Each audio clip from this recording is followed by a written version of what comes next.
ഇല്ലാത്ത അപവാദങ്ങൾ പ്രചരിപ്പിച്ചാൽ കോഴിക്കോട്ടങ്ങാടിയിൽ 35 സ്ക്രീന് വെച്ചിട്ട് ഈ വീഡിയോ നമ്മൾ പ്രദർശിപ്പിക്കും. അത് ഈ അപവാദങ്ങൾ നടത്തുന്ന ആളുകൾ മനസ്സിലാക്കിയാൽ നന്നായിരിക്കും. നമസ്കാരം. ഗുണ്ടായിസത്തിലൂടെ കേരളത്തിൻ്റെ മുഖ്യമന്ത്രിയുടെ മരുമകനായ ഒരാളാണ് മുഹമ്മദ് റിയാസ്. മുഹമ്മദ് റിയാസ് മറ്റൊരു ബന്ധം കൂടിയുണ്ട്. ഫാരിസ് അബൂബക്കറിൻ്റെ മരുമകനായിരുന്നു. പിണറായി വിജയൻ്റെ എല്ലാ വിദേശ ഇടപാടുകളുടെയും കൃത്യമായ സൂത്രധാരകനും ഇവിടെ ഉണ്ടാക്കിയെടുക്കുന്ന കള്ളപ്പണം സൂക്ഷിക്കാനുള്ള എല്ലാ കാര്യങ്ങളും ചെയ്തു കൊടുക്കുന്നതും ഫാരിസ് അബൂബക്കറാണ് നേതൃത്വം കൊടുക്കുന്നത്. അങ്ങനെ രണ്ട് ബന്ധങ്ങളിലൂടെയാണ് ഫാരിസ് അബൂബക്കറിൻ്റെ പ്രിയപ്പെട്ടവനായ മുഹമ്മദ് റിയാസ് പിണറായിയുടെ പ്രിയപ്പെട്ടവനുമായത്. സ്വന്തം മകളെ കല്യാണം കഴിപ്പിച്ചു കൊടുക്കേണ്ടി വന്നു. എങ്ങനെ?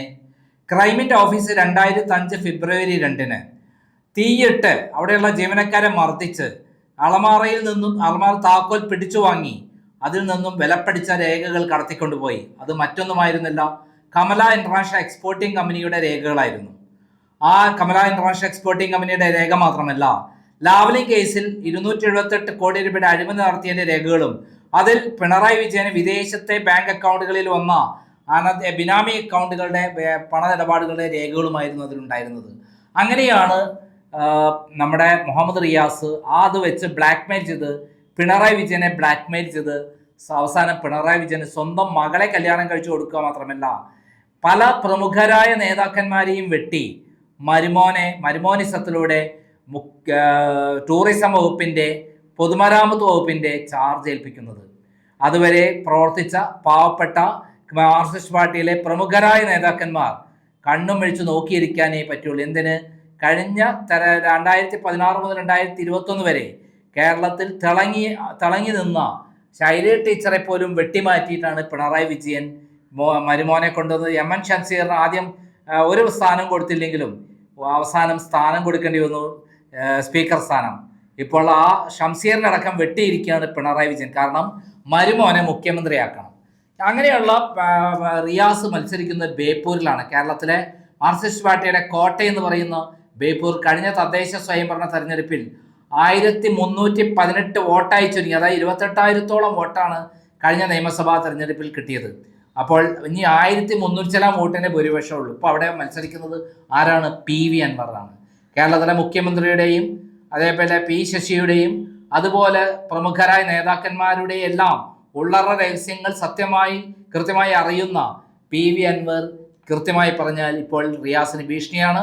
അവിടെ എല്ലാ തരത്തിലും എല്ലാ മേഖലകളിലും PV അൻവർ മുൻതൂക്കം തേടിയിരിക്കുന്നു എന്നുള്ള വിവരമാണ് പുറത്തു വരുന്നത്. ഈ സന്ദർഭത്തിൽ അവസാനത്തെ അടവാണ് ഫയറ്റാൻ പോകുന്നത് റിയാസ്. അതായത് ഈ പറയുന്ന മുഹമ്മദ് അൻവറിനെ കുറിച്ച് വ്യാപകമായ രൂപത്തിൽ കള്ളപ്രചരണം നടത്തുകയാണ്. ഇതിനെതിരെ PV അൻവർ നടത്തിയ പത്രസമ്മേളനത്തിന്റെ ഭാഗമാണ് നമ്മൾ കൊടുത്തിട്ടുള്ളത്. ഒരിക്കൽ കൂടി കൊടുക്കുന്നു. ഒരു കാര്യത്തിനും ഒരു ഉത്തരവും പറഞ്ഞിട്ടില്ല. ഇത് ജനങ്ങൾ എണ്ണി ചോദിക്കുകയാണ്. ഇവിടെ ഈ രീതിയിൽ റീൽസ് ഇട്ടുകൊണ്ട് രാത്രിയിൽ ലൈറ്റ് ഇട്ടുകൊണ്ട് അതിനെ മോഡിഫിക്കേഷൻ ചെയ്ത് അതിൻ്റെ വീഡിയോ എടുത്ത് റീൽസ് പ്രചരിപ്പിക്കുക.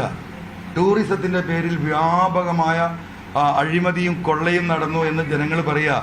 Farooq PWD rest house renovate ചെയ്യാൻ 4.5 കോടി രൂപ ചെലവഴിച്ചത് അഭിമാനകരമായ നേട്ടമായി അദ്ദേഹം തന്നെ എഴുതിയിട്ടുണ്ട്. അതിനെ ഞാൻ ചോദ്യം ചെയ്തു, എങ്ങനെയാണ് ഈ 4.5 കോടി രൂപക്ക് ഇതുപോലെയുള്ള ഒരു റെസ്റ്റ് ഹൗസ് റിനോവേറ്റ് ചെയ്യാൻ ഫൈനാൻസ് ഡിപ്പാർട്ട്മെൻറ്റിൽ നിന്ന് ക്ലിയറൻസ് കിട്ടി എന്ന ചോദ്യത്തിന് അദ്ദേഹത്തിന് ഉത്തരവില്ല. PV അൻവറിൻ്റെ പേരിൽ പറയാൻ ഒന്നുമില്ല. വ്യക്തിഹത്യ നടത്തുന്നത് അദ്ദേഹത്തിൻ്റെ കൂട്ടുകാരാണ്, അദ്ദേഹത്തിൻ്റെ പ്രവർത്തകരാണ്. അൻവർ കൊള്ളക്കാരനാണ്, അൻവർ കൊലയാളിയാണ്, അൻവർ കള്ളക്കടത്തുകാരനാണ്. ഇതെല്ലാം പറയുന്ന അവർ വ്യക്തിപരമായി ഒരു സ്ഥാനാർത്ഥിയെ നാളെ കോടതിയിൽ ഇലക്ഷൻ കേസ് ഫയൽ ചെയ്യാൻ 2 പോലീസ് കംപ്ലൈൻറ്റുകൾ മാറാടും ബേപ്പൂരും നമ്മൾ കൊടുത്തു കഴിഞ്ഞു. ഇല്ലാത്ത അപവാദങ്ങൾ പ്രചരിപ്പിച്ചാൽ കോഴിക്കോട്ടങ്ങാടിയിൽ 35 സ്ക്രീന് വെച്ചിട്ട് ഈ വീഡിയോ നമ്മൾ പ്രദർശിപ്പിക്കും.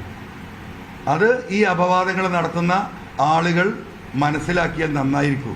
കേട്ടല്ലോ, മുഹമ്മദ് റിയാസ് നടത്തിയിട്ടുള്ള പണ ഇടപാടുകൾ, അതായത് കൈക്കൂലി നടത്തിയതിൻ്റെ പണം വാങ്ങിയതിൻ്റെ എല്ലാം കൃത്യമായ വീഡിയോ ആണ് തൻ്റെ കൈവശമുള്ളത്. ആ രേഖകൾ ഞാൻ പുറത്തുവിടുമെന്നാണ് അദ്ദേഹം പറഞ്ഞിട്ടുള്ളത്. അതെ, PV അൻവർ അത് പുറത്തുവിട്ടാൽ പിന്നെ തലയിൽ മുണ്ടിട്ട് ഓടേണ്ട ഗതികേട് വരും റിയാസിന് എന്നുള്ള കാര്യത്തിൽ സംശയമില്ല. കേരളത്തിൽ ഏറ്റവും കോടീശ്വരന്മാരായ ആളുകളിൽ പിണറായി കഴിഞ്ഞാൽ അടുത്തത് മുഹമ്മദ് റിയാസാണ്. അദ്ദേഹത്തിനും അതേപോലെ വിദേശത്ത് കോടിക്കണക്കിനരുടെ അനധികൃത നിക്ഷേപമുണ്ട്. ഇതേപോലെയാണ് നമ്മുടെ വീണ ജോർജിനും. വീണ ജോർജ് ഇടയ്ക്കിടയ്ക്ക് വിദേശത്ത് പോകുന്നതിൻ്റെ രഹസ്യവും അതുതന്നെയാണ്.